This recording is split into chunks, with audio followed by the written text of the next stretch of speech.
Bienvenue. Pensez-y une seconde. Il y a 70 000 ans, nous, Homo sapiens, on était juste un animal parmi d'autres. Plutôt insignifiant même, dans un coin d'Afrique. Et aujourd'hui, on domine la planète. Comment ce basculement a pu arriver? C'est la question vertigineuse, oui. Au cœur des documents qu'on explore aujourd'hui, basés surtout sur Sapiens de Yuval Noah Harari, on va vraiment se pencher sur les grandes transformations de notre histoire. D'accord. Notre mission donc, essayer de comprendre ces moments clés. La révolution cognitive, l'agriculture, la science, tout ce qui nous a façonnés. On cherche les idées fortes, les faits un peu surprenants, quoi. C'est ça.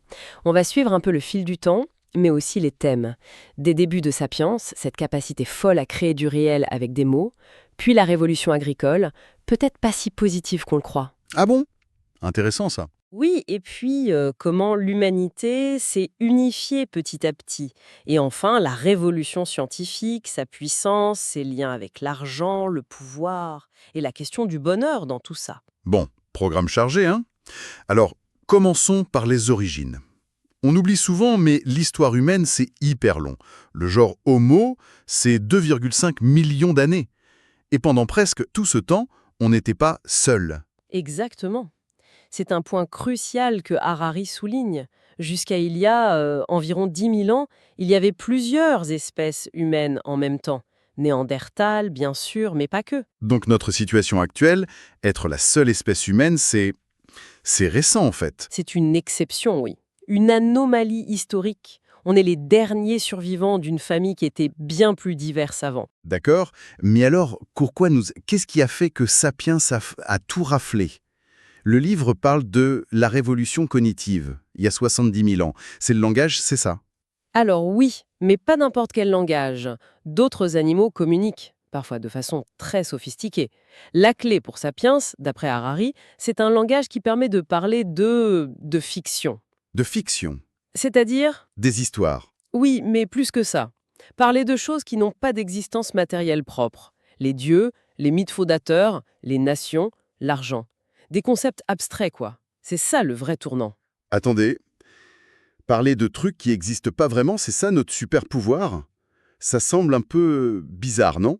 Comment ça marche concrètement? C'est ça qui permet la coopération à très grande échelle. On connaît cette limite, le nombre de Danbar, environ 150 personnes. Au-delà, difficile de maintenir un groupe juste par la connaissance perso. Oui, on ne peut pas connaître tout le monde intimement. Voilà. Et la fiction, ça permet de dépasser ça. Des millions de gens qui ne se connaissent pas peuvent bosser ensemble s'ils croient aux mêmes mythes, aux mêmes histoires communes. Ah d'accord, je vois. L'exemple de Peugeot SA dans le livre est super parlant pour ça. Ce n'est pas juste des bâtiments, des machines, des employés. Non, c'est une fiction légale, une entité qui existe parce que collectivement on y croit, grâce à des lois, à des conventions, qui sont elles-mêmes des fictions partagées. C'est ce que Harari appelle une réalité imaginée ou intersubjective. Intersubjectif. Donc ça existe dans l'esprit collectif, en quelque sorte. Pas juste dans ma tête ou la vôtre. C'est exactement ça. C'est pas un mensonge, c'est une construction sociale partagée. Et elle a un pouvoir énorme. C'est ça qui structure nos sociétés complexes. Et pour Harari, c'est là que l'histoire, la culture commencent à se détacher de la biologie pure. Fascinant. Bon, après cette révolution de l'esprit, on arrive à un autre grand changement, la révolution agricole, il y a 12 000 ans. Mais là, la vision du livre est, comment dire, assez dure. Il parle de plus grande fraude de l'histoire. Carrément. Oui, c'est une thèse choc, c'est fait exprès, je pense.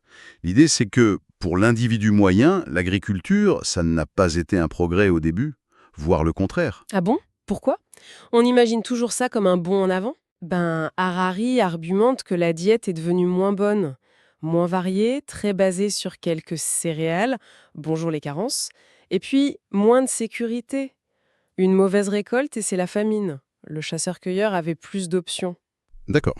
Moins bonne bouffe, plus risqué. Et plus de travail. Le boulot au champ, c'est dur, répétitif, et comme on devenait sédentaire, les maladies, les épidémies se propageaient plus facilement. Donc, moins bien nourri, plus de travail, plus de maladies. Vu comme ça, effectivement, on se demande où est le progrès pour le paysan de base. Mais alors, pourquoi ça a marché? Pourquoi tout le monde s'y est mis? Il devait y avoir un avantage, non? L'avantage, il n'était pas forcément pour le bonheur individuel, mais pour l'espèce Homo sapiens en tant que telle. L'agriculture, ça permet de produire beaucoup plus de nourriture sur une même surface. Ah, donc plus de monde peut vivre au même endroit. Voilà. Explosion démographique, beaucoup plus de copies de l'ADN de Sapiens sur Terre, même si la vie de chaque copie était peut-être moins agréable. Et ça a permis aussi l'émergence d'élites, des rois, des prêtres, qui ne travaillaient pas la terre, mais profitaient du surplus. C'est cette idée un peu ironique que c'est pas nous qui avons domestiqué le blé, c'est le blé qui nous a domestiqués. Il nous a forcés à rester au même endroit, à le bichonner. C'est une image forte, oui. Et Harari dit un peu la même chose pour les animaux. D'un point de vue évolutif pur, le nombre, c'est un succès incroyable pour les poulets, les vaches, les cochons. Ils sont des milliards. Oui, c'est vrai. Mais pour l'animal individuel, il qualifie ça de catastrophe absolue. Leurs conditions de vie sont souvent terribles. Confinement, mutilation, très loin de leurs besoins naturels. C'est une déconnexion totale entre le succès reproductif de l'espèce et la souffrance de l'individu. C'est assez sombre comme constat. Et puis il y a cette découverte incroyable, Göbekli Tepe en Turquie. Des temples énormes construits par des chasseurs-cueilleurs vers 9500 avant Jésus. Avant l'agriculture intensive dans cette région. Ça change un peu la donne, non? Ah oui, complètement. Ça suggère que peut-être c'est l'inverse qui s'est produit, qu'un grand projet culturel ou religieux, construire ces temples, a pu nécessiter et donc encourager le développement de l'agriculture pour nourrir les bâtisseurs. Donc la culture aurait poussé l'économie et pas l'inverse. Le temple avant le village, en quelque sorte. C'est une possibilité fascinante, oui. Ça montre que la motivation n'est pas toujours purement matérielle. D'accord. Alors, Sapiens se multiplie grâce à l'agriculture, vit dans des groupes de plus en plus grands. Comment tout ça tient ensemble? On passe à l'étape suivante, l'unification de l'humanité. C'est ça, un long processus où des cultures très différentes ont fini par converger. Et là encore, les fameux ordres imaginés sont essentiels pour structurer ces grandes sociétés. Harari en voit trois principaux qui s'entremêlent, l'argent, les empires et les religions. Mais avant même ça, il y a une structure presque universelle, la hiérarchie. Les hiérarchies. C'est vrai qu'on en trouve partout. Le livre prend l'exemple du Code d'Hammurabi, en Mésopotamie, avec des lois différentes si on était supérieur, routier ou esclave. Une vie ne valait pas une autre légalement. C'est assez brutal. Et même nos idéaux modernes, comme l'égalité dans la déclaration d'indépendance américaine, Harari dit que ce sont aussi des mythes, peut-être des mythes utiles, mais des mythes quand même. Biologiquement, l'égalité stricte, ça n'existe pas vraiment. C'est une valeur qu'on choisit de croire et de défendre. Donc ces hiérarchies, y compris celle de genre, qui est peut-être la plus vieille et la plus tenace, ce sont des constructions sociales. Essentiellement, oui. Des réalités intersubjectives qui organisent la société et qui ont des conséquences très réelles sur la vie des gens. D'accord. Ensuite, l'argent. Comment un truc aussi artificiel, finalement, a pu devenir aussi universel? Ah, l'argent. Son génie, c'est qu'il repose sur une fiction hyper efficace, la confiance mutuelle universelle. C'est pas la pièce ou le billet qui a de la valeur en soi, c'est la croyance partagée que presque n'importe qui, n'importe où, va l'accepter en échange d'autre chose. Peu importe que ce soit de l'orge en Mésopotamie, des coquillages karouri ou des pièces de métal. Exactement. Le principe est le même, que ce soit les premières pièces en Lydie vers 640 avant Jésus-Christ ou nos euros aujourd'hui. L'argent dépasse les frontières, les cultures, les religions. C'est peut-être la fiction la plus réussie de toute l'histoire humaine. C'est un unificateur incroyable. Et le troisième unificateur, les empires, définis comme des régimes qui gouvernent plusieurs peuples différents. Leur rôle a l'air complexe. Très complexe, oui. D'un côté, ils ont souvent unifié les lois, les langues, la monnaie, ça facilite les échanges, ça crée de la stabilité. Mais d'un autre côté, Ils ont écrasé des cultures, réduit la diversité humaine. L'exemple de Numance, cette ville espagnole rasée par Rome. c'est ça. Et ils se justifiaient souvent en disant qu'ils apportaient la civilisation, une culture supérieure. Les Romains, les Chinois, les Britanniques, chacun avait sa version. Et leur héritage dure longtemps même après leur disparition. Harari note que beaucoup d'États nés de la décolonisation gardent les frontières, les systèmes légaux, parfois la langue de l'ancien empire. Oui, l'Inde avec l'anglais et le cricket, c'est un exemple typique. L'héritage est ambivalent, mais il est là. Et enfin, le dernier grand facteur d'unification, les religions. Celles qui sont universelles et missionnaires. Pour Harari, une religion, c'est un système de normes et de valeurs basé sur une croyance en un ordre surhumain. Pour qu'elles unifient vraiment, il faut deux conditions. Qu'elles se prétendent valables pour tout le monde, universelles, et qu'elles cherchent à convertir les autres, missionnaires. Le livre décrit une sorte d'évolution. On passerait de l'animisme local, des esprits partout, au polythéisme, avec plusieurs dieux, souvent assez tolérants entre eux, Oui, les Romains acceptaient volontiers les dieux des peuples conquis. puis au monothéisme, un seul dieu qui tente à être plus exclusif, plus prosélyte. Mais Harari classe aussi les humanismes modernes, libéral, socialiste, même évolutionniste, comme des sortes de religions. Ça, c'est intéressant. Pourquoi? Parce qu'elles proposent aussi un code moral, une vision du monde, un sens à la vie. Mais au lieu d'une divinité, elles mettent l'humanité ou une certaine idée de l'humanité au centre. Elles ont leurs dogmes, les droits de l'homme, l'égalité, la survie du plus apte, leurs textes sacrés, leurs prophètes. Vu comme ça, oui, d'accord. Bon, tout ça nous amène à une autre étape majeure, hein, la révolution scientifique, il y a environ 500 ans. Et là encore, Harari dit que le point de départ, c'est pas une nouvelle certitude, mais plutôt l'inverse. C'est exactement ça. C'est ce qu'il appelle la découverte de l'ignorance. La grande différence de la science moderne par rapport aux traditions d'avant, qui pensaient souvent tout savoir grâce à Dieu ou aux ancêtres, c'est qu'elle part du principe qu'on ne sait pas tout. L'ignorance comme moteur, en fait. Ouais, c'est pas une tare, c'est le point de départ.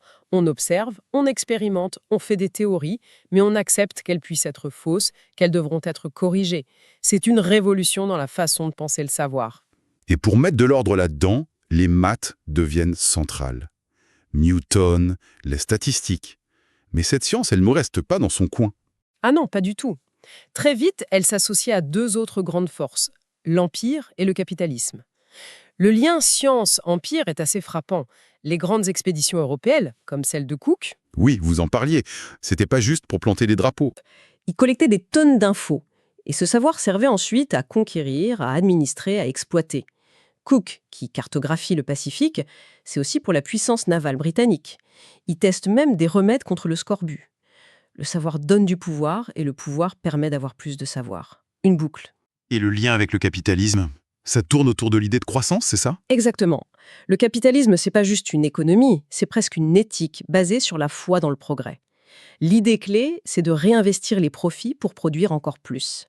Et pour ça, il faut du crédit. Le crédit, donc parier sur l'avenir. Croire que demain sera mieux, qu'on pourra rembourser. C'est ça. La confiance est essentielle. Harari compare le succès des Hollandais avec leurs compagnies comme la VOC, financée par des actions, beaucoup de confiance, à l'échec relatif de l'Espagne ou la France, avec des crises comme la bulle du Mississippi. Le capitalisme va donc financer la science, en espérant des innovations qui rapporteront gros.